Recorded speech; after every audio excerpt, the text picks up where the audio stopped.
말씀은 에스라 7장 11절 한 절 말씀입니다.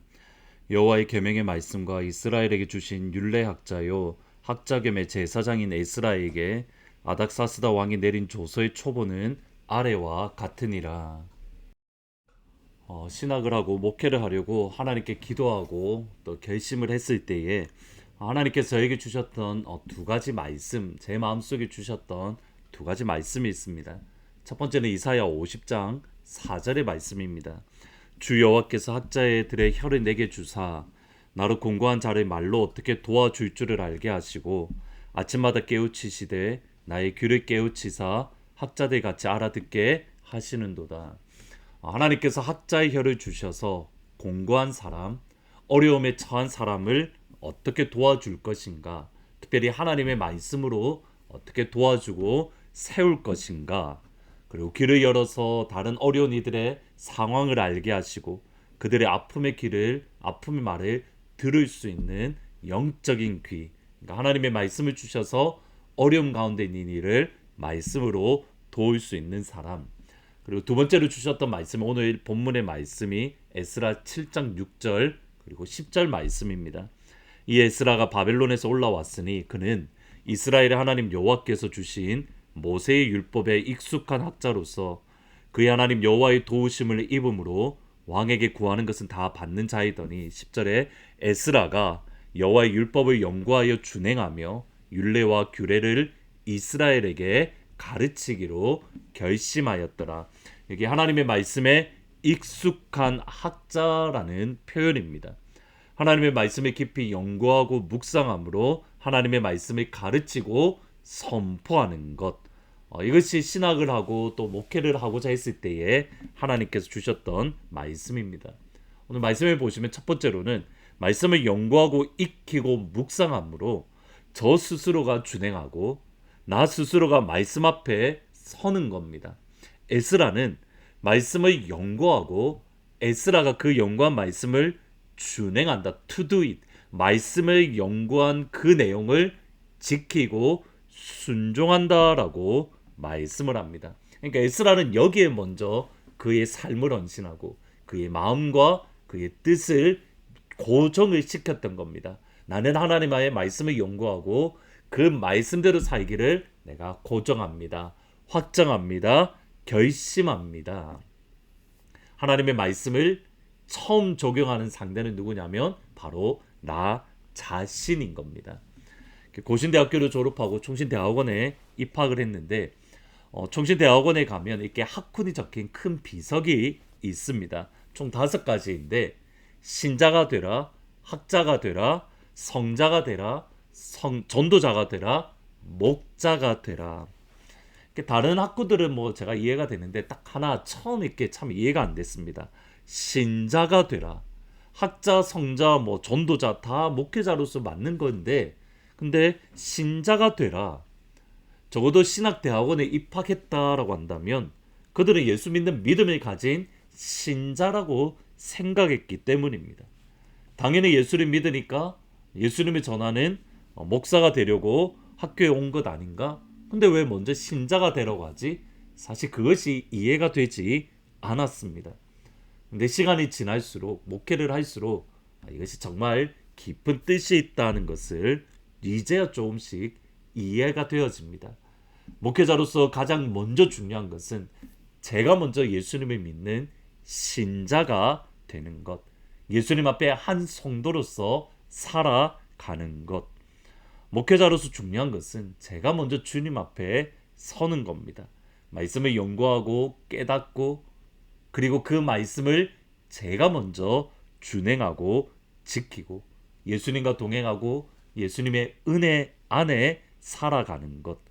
만약 그렇지 않다면 나도 모르는 사이에 바리새인이 되고 나도 모르는 사이에 서기관이 될 것이기 때문에 마태복음 22장 29절에 보시면 예수께서 대답하여 이르시되 너희가 성경도 하나님의 능력도 알지 못하는 고로 오해하였도다. 성경도 모르고 하나님의 능력을 모르기에 오해한다. 서기관들은 성경의 전문가들입니다. 날마다 말씀을 붙들고 읽고 그것을 연구하며 그것을 가르치는 사람들인데 주님의 평가는 단호합니다. 너희는 성경을 모릅니다. 너희는 하나님의 말씀을 모르고 있습니다.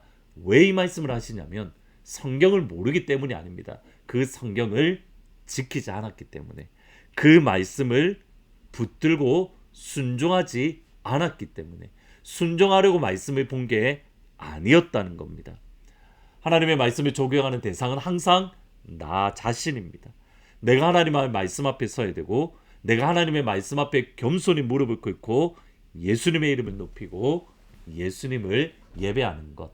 항상 말씀을 적용 대상은 항상 나 자신입니다.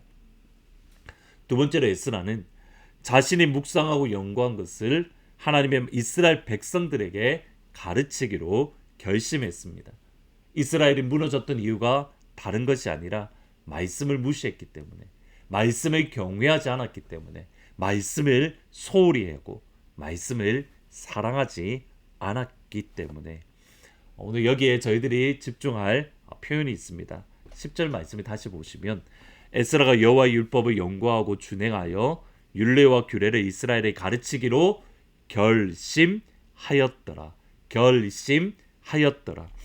하나님께서 이스라엘을 회복시키는 하나님의 방법 중에 하나가 뭐냐면 에스라의 결심입니다. 결심했다는 것은 그가 뜻을 고정하다, 마음을 고정하다는 것으로, 뜻과 마음을 고정하는 것이 하나님께서 행하시는, 하나님께서 하나님의 일을 이루어 가시는 방법 중에 하나라는 겁니다. 빌립보서 2장 13절에 보시면, 너희 안에서 행하시는 이는 하나님이시니 자기의 기쁘신 뜻을 위하여 너희에게 소원을 두고 행하게 하신다. 자기의 기쁘신 뜻을 위하여 너희에게 소원을 두고 행하게 하신다는 것은 하나님의 기쁘신 뜻을 위하여 너희에게, 너희 의지의 하나님이 역사하십니다. 너희 소원의 하나님이 역사하십니다. 그리고 그것을 하나님의 기쁘신 뜻을 이루어 가십니다. 하나님께서 우리의 의지에 역사하시는 겁니다. 하나님께서 우리의 감정에 역사하시는 겁니다. 하나님께서 우리의 생각에 역사하시는 겁니다. 그러므로 주님의 기쁘신 뜻을 이루어 갑니다. 당연히 분별해야 됩니다. 내 생각인지 주님의 생각인지. 그러나 분명한 것은 하나님이 하시는 방법 중에 하나는 나의 의지 가운데에 역사하시는 것, 나의 생각 가운데 역사하시는 것, 나의 감정 가운데에 역사하시는 것. 하나님께서 우리에게 주시는 마음, 하나님께서 우리에게 주시는 감동이 무엇입니까? 우리가 그것을 분별을 하고, 하나님, 나의 의지와 나의 감정과 나의 생각에 역사하셔서 오늘 하루 하나님의 기쁘신 뜻을 이루는 그런 하루가 되기를 원합니다. 에스라처럼 하나님을 향하여 결심하기를 원합니다. 하나님처럼 마음을 고정하기 원합니다. 오늘 이 시간 기도하시면서 주님께서 여러분의 의지에, 여러분의 마음에 무엇을 위해서 역사하고 계신가 한번 점검하고 돌아보며 그것을 허락받는 귀한 하루가 되기를 주님의 이름으로 축복합니다. 기도하시겠습니다. 주님, 우리의 마음 가운데 주님께서 역사하시는 것이 무엇입니까? 우리의 의지 가운데 예수님께서 역사하시는 것이 무엇입니까? 하나님, 보게 하시고 알게 하시고 듣게 하셔서 에스라처럼 하나님을 향하여 결심하며 하나님을 향하여 마음을 세울 수 있는, 고정할 수 있는 그런 오늘 하루가 될 수 있도록, 우리의 삶이 되어질 수 있도록, 그러므로 주님의 기쁘신 뜻을 이루어가는 삶이 될 수 있도록 주님 축복하여 주옵소서. 주님, 우리에게 보여주십시오. 우리에게 알게 하여 주십시오. 우리의 의지에 역사하여 주옵소서. 예수님의 이름으로 기도합니다. 아멘. 오늘 기도하실 때에 하나님께서 우리의 의지 가운데에 무엇을 역사하고 계신가? 우리의 소원 가운데에 주님이 어떻게 역사하고 계신가? 여러분, 우리의 속사람과 우리의 의지를 점검하고 주님의 기쁘신 뜻을 이루는 오늘 하루가 되기를 주님으로